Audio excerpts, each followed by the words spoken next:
সৃষ্টি যদি হয় এত সুন্দর, না জানি তাহলে তুমি কত সুন্দর, কত সুন্দর। মারহাবা জোরে কোন। তোমার সৃষ্টি যদি হয় এত সুন্দর, না জানি তাহলে তুমি কত সুন্দর,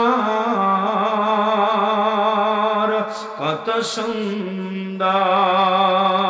বলেন না, তোমার সৃষ্টি যদি হয় এত সুন্দর, না জানি তাহলে তুমি কত সুন্দর, কত সুন্দর। ঠিক কিনা? যে পাখি পালিয়ে গেল সুদূরে, যে নদী হারিয়ে গেল তেপান্তরে,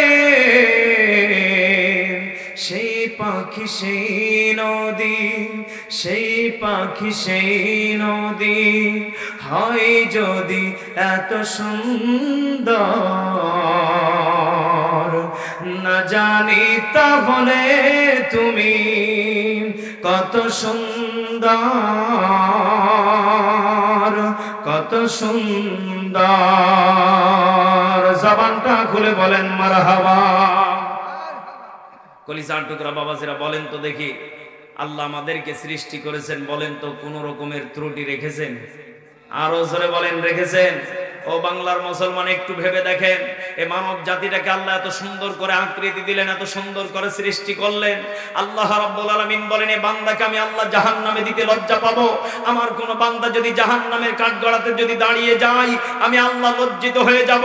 এই জন্য বাংলার মুসলমান বলেন তো দেখি, আমাদেরকে মহাগ্রন্থ আল কিতাবকে ফলো করে বাস্তবায়ন জীবনে, পারিবারিক জীবনে আমাদেরকে এতটুকু ঈমান রেখে কাজ করতে হবে, জাহান্নামের কাঠগড়াতে যেন আমাদেরকে আল্লাহ দাঁড় না করায়। কথা বলেন, কথা বলেন, ঠিক কিনা? এই জন্য কলিজার টুকরা বাবাজিরা বলেন তো দেখি, আমরা ঈমান নিয়ে কবরে যেতে চাই কারা কারা? দুহাত তুলে আল্লাহকে দেখাই। লিল্লাহে তাকবীর, লিল্লাহে তাকবীর। আল কোরআনের আলো, কোরআন হাদিসের আলো, লিল্লাহে তাকবীর। আজকের মাহফিলে কি মা বোন আছে? আছে? আছে? মা বোনদের বিষয়ে কি কিছু ওয়াজ করে দিব? ইনশাআল্লাহ দেব, দেব। আছেন তো আপনারা? না কষ্ট হচ্ছে আপনাদের? কষ্ট হচ্ছে নাকি? কলিজার টুকরা বাবাজিরা, আসলে আম্মা জানেরা এমন একটা নিয়ামত, প্রত্যেকটা পুরুষের জন্য মা বোনদেরকে নিয়ামত করে পাঠিয়েছেন। তিনি কে? আর ওসরে বলেন, তিনি কে? আল্লাহর নবীজি বলেন, আমার উম্মতে মুহাম্মাদীদের ভিতরে নারীদের এক সময় দাম ছিল না, আমি নবীজি আসার পরে রাহমাতুল লিল আলামিন উপাধি পেয়েছি একমাত্র নারীদের সম্মান বাড়িয়ে দেওয়ার কারণে। সবাই বলেন সুবহানাল্লাহ। কলিজার টুকরা বাবাজিরা বলেন তো দেখি, মা বোনদেরকে এত দামি করলেন, এরপর মা বোনদের বুদ্ধি কম না বেশি? আরো জোরে বলেন, কম না বেশি? মা বোনদেরকে আল্লাহ রাব্বুল আলামিন বলেন অর্ধেক জ্ঞানের অধিকারী বানিয়েছি, নারীদেরকে অর্ধেক আমলের অধিকারী বানিয়েছি। বলেন তো দেখি, আমরা তাহলে জিতে আসি না ঠকে আসি? আরো জোরে বলেন। নারীদের দুইটা সমান, পুরুষকে আল্লাহ একটা বানিয়েছে। জোরে বলেন আল্লাহু আকবার। বলেন তো দেখি, তাহলে এখন থেকে মা বোনেরা যদি রাগ করে, ঘাড় বেঁকা করে যদি আপনার দিকে তাকায়, তাহলে আপনি কি করবেন? ইচ্ছা মতো পিটাবেন? এই কথা বলেন না কেন? ইচ্ছা মতো পিটাবেন না আপনি তাকে বোঝাবেন? আরো জোরে বলেন। ক্বালান নবী সাল্লাল্লাহু আলাইহি ওয়াসাল্লাম, আল্লাহর নবীজি হাদিসের ভিতরে বর্ণনা করেন, হে আমার উম্মতে মুহাম্মাদীরা, তোমাদের জন্য আমি একখানা হাদিস দিয়েছি। আল্লাহর নবীজি একদিন এই রকম ভাবে বয়ান করতেছিলেন, আনসার সাহাবীদের সামনে আল্লাহর নবীজি বয়ানের ভিতরে বললেন, নারীদেরকে আল্লাহ রাব্বুল আলামিন অর্ধেক জ্ঞানের অধিকারী বানিয়েছেন, নারীদেরকে আল্লাহ রাব্বুল আলামিন অর্ধেক আমলের অধিকারী বানিয়েছেন। আল্লাহর নবীজি কথাগুলো যখন বলছিলেন, আনসার সাহাবী মহিলা সাহাবীরা বসে থেকে থেকে খুব কষ্ট পেলেন। তারা মনে মনে চিন্তা করলেন, আল্লাহ আমাদেরকে তাহলে বানালেন কেন? আমাদেরকে আল্লাহ যদি সব দিক থেকে যদি দুর্বল বানাই, সৃষ্টি করলেন কেন?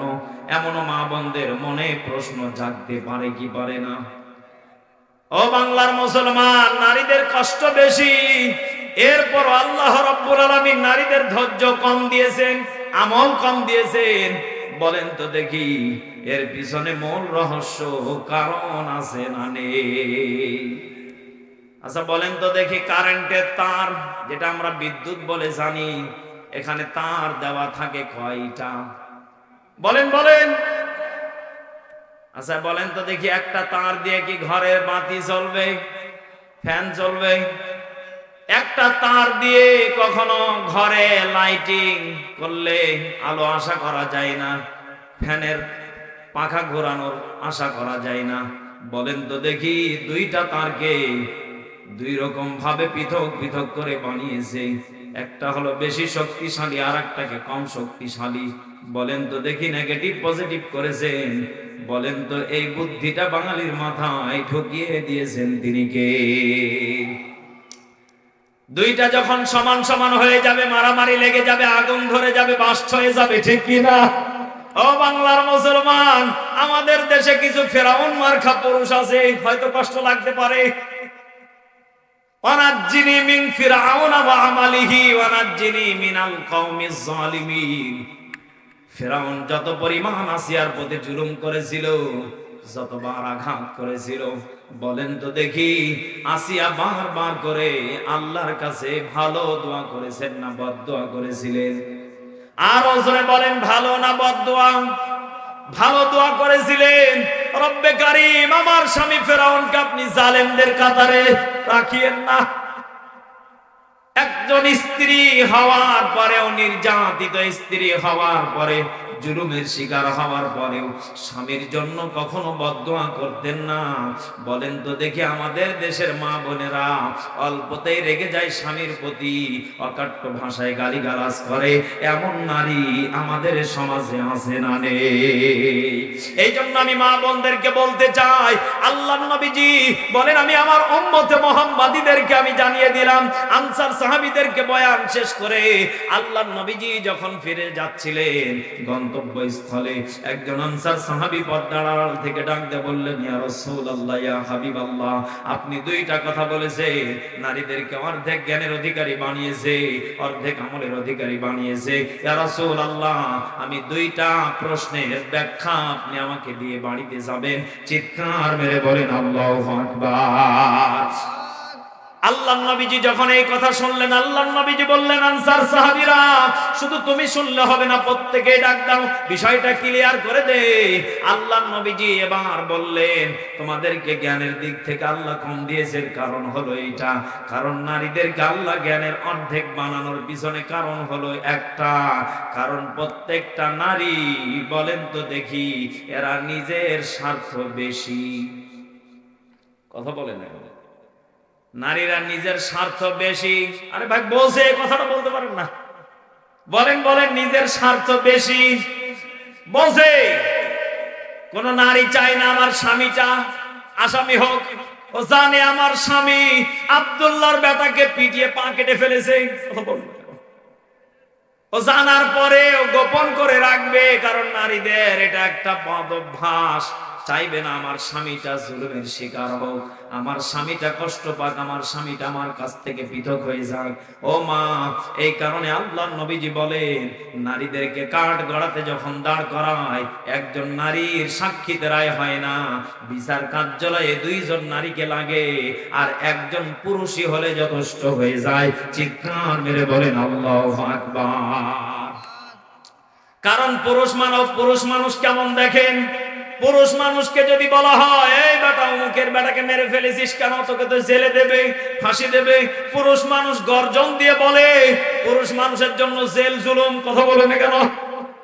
পুরুষ মানুষের দাম্ভিকতা, ক্ষমতা, শক্তি, পাওয়ার, এর বাস্তব প্রমাণ আল্লামা সাইদি, মুফতি আমির হামজা, আল্লামা মামুনুল হক। কথা বলেন ঠিক কিনা?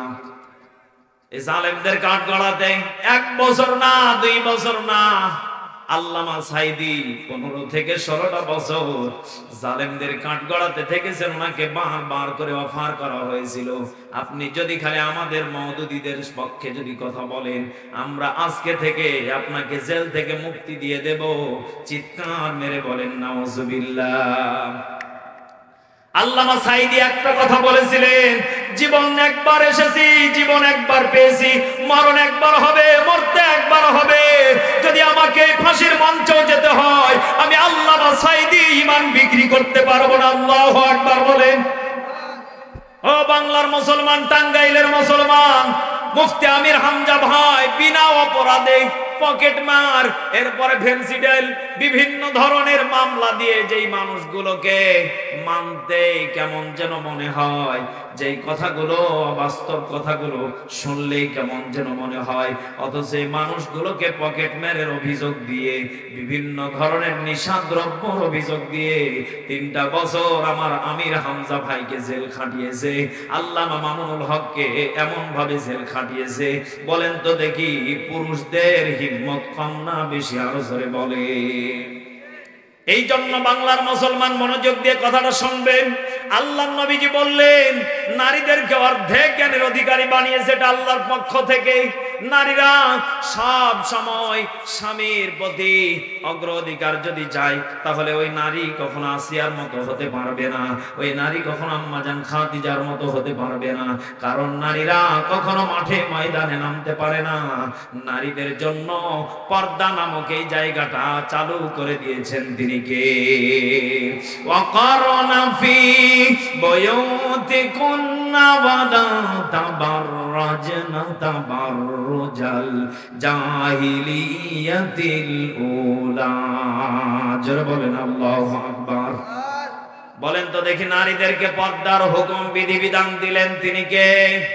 অথচ আমাদের দেশে নারীরা বলে সমান অধিকার। সেদিন একটা বিশ্ববিদ্যালয়ের ছাত্র আমাকে ডাকতে বলতেছে, আপনি কি মেজবাহ হুজুর? হ্যাঁ। সমস্যা কি? বলে হুজুর, এই যে মেয়েটা দাঁড়িয়ে আছে, এই মেয়েটা আমাদের বিশ্ববিদ্যালয়ের একজন স্টুডেন্ট, ছাত্রী, আমাদের ক্লাসমেট। এই যে আমরা 2 হুজুর মিলে বসে আছি, আমিও বিশ্ববিদ্যালয়ে আল কোরআন নিয়ে গবেষণা করি।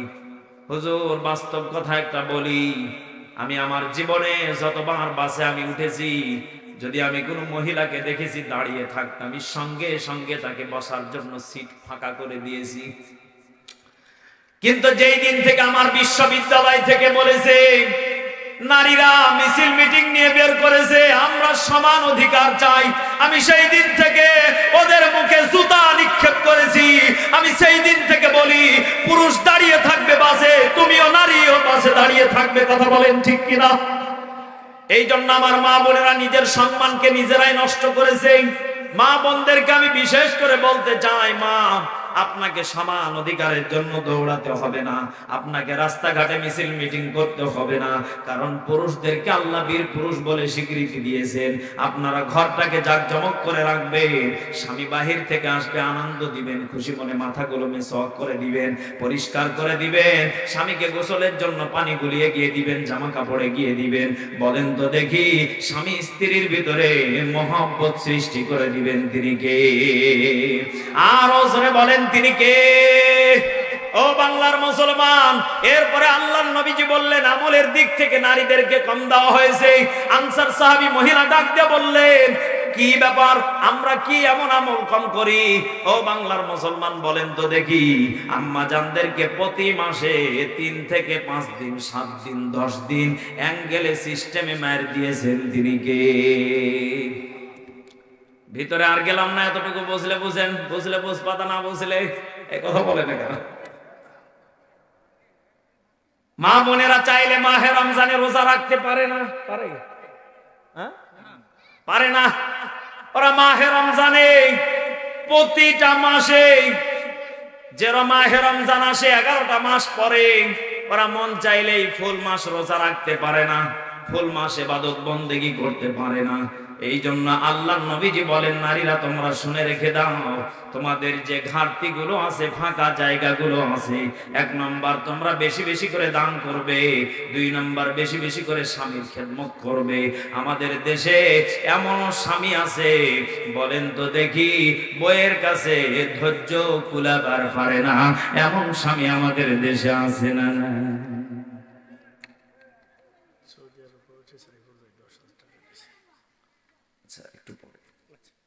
কলিজার টুকরা বাবাজিরা বলেন তো দেখি, তাহলে পুরুষদের ধৈর্য বেশি হতে হবে না নারীদের? হুজুর কি বলেন, নারীদের ধৈর্য বেশি হওয়া লাগবে? এই কথা বলেন না কেন? কার ধৈর্য বেশি হওয়া লাগবে? পুরুষের। কার? বলেন বলেন বলেন। আমার দেশের এমনও দাদা আছে, এখনো বয়স শেষের দিকে, লাঠি হাতে নিয়ে ঠিকই দাদার মতো। সোশ্যাল মিডিয়াতে দেখা যায় লাঠি হাতে করে বেটার বইয়ের সামনে, দাদি যদি খালি একটু ভুল করেছে, এই বুড়ি এই যে দিলাম, এমন করে। কি করে? এই কথা বলেন না কেন?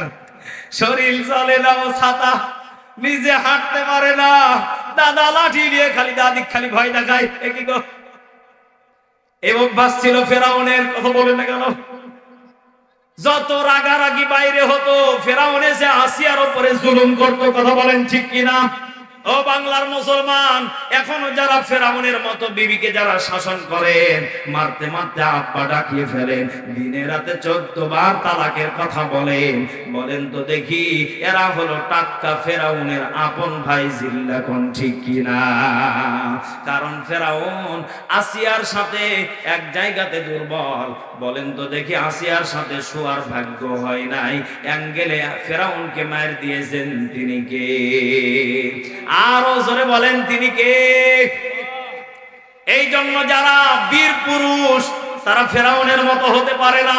যারা বীর পুরুষ, এরা যখন বিবি যখন রেগে যাবে, বিবি যখন রাগান্বিত হয়ে যাবে, বিবি যখন একটু মন খারাপ করে যখন আপনার আমার দিকে যখন তাকাবে, মনে করতে হবে বিবি আমার কোনো টেনশনে আছে, কেউ কিছু বলেছে, হয়তো মা বাবা কোনো কিছু বলেছে, এই কারণে বিবি একটু রেগে আছে। বিবির কাছ থেকে পুরুষদের উচিত হলো বিবিকে হয় খুশি মনে কথা বলা, আর না হলে পুরুষদের উচিত হলো বাড়ি থেকে বের হয়ে চলে যাওয়া। দেখবেন যখন বিবি খুঁজে খুঁজে পাবে না, বিবি সুন্দর করে টেলিফোন দিয়ে ফোন করে বলবে, কি গো আব্দুল্লাহর বাবা, আজ 2টা দিন হয়ে গেল, তোমার চেহারাটা দেখি না, কোথায় তুমি, একটু আসো। আর আমাকে একা একা ভালো লাগে না, কারণ নারীদের মনটাকে নরম করে দিয়েছেন তিনি কে? এই জন্য পুরুষদেরকে একটু ধৈর্য বেশি ধরতে হবে। ও বাংলার মুসলমান, ধৈর্য ধরতে শিখেন, এখনো সময় আছে। বিবিকে ঠুক কথাতে মারা যাবে না, বিবিকে অল্প রাগিয়ে গেলে বিবির প্রতি জুলুম করা যাবে না, কারণ মা বোনদের পায়ের নিচে জান্নাত দিয়েছেন কে? قال النبي صلى الله عليه وسلم وهما جنتك وهما نارك, মায়ের পায়ের নিচে জান্নাত, মায়ের পায়ের নিচে জাহান্নাম।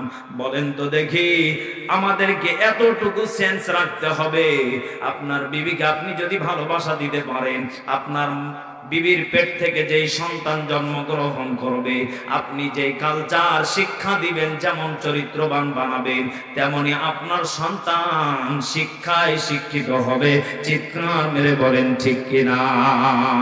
ধৈর্য ধারণ করার শক্তি দাও গো মেহেরবান আমায়, দাও গো মেহেরবান। বলেন না, ধৈর্য ধারণ করার শক্তি দাও গো মেহেরবান আমায়, দাও গো মেহেরবান। বুকের ভিতর ব্যথার নদী বইছে অবিরাম, বুকের ভিতর ব্যথার নদী বইছে অবিরাম, বইছে বইছে অবিরাম। আধার আমার আলো দিয়ে কানাই কানাই দাও ভরিয়ে, আধার আমার আলো দিয়ে কানাই কানাই দাও ভরিয়ে, অন্তর জুড়ে দাও গো প্রভু, অন্তর জুড়ে দাও গো প্রভু ভোরের পাখির গান। বুকের ভিতর ব্যথার নদী বইছে অবিরাম, বইছে বইছে অবিরাম। জবানটা খুলে বলেন ঠিক কিনা? কলিজার টুকরা বাবাজিরা, তাহলে বলেন তো দেখি, আমরা সুখে দুঃখে ধৈর্য ধারণ করলে আমাদেরকে ভালো রাখবেন তিনি কে?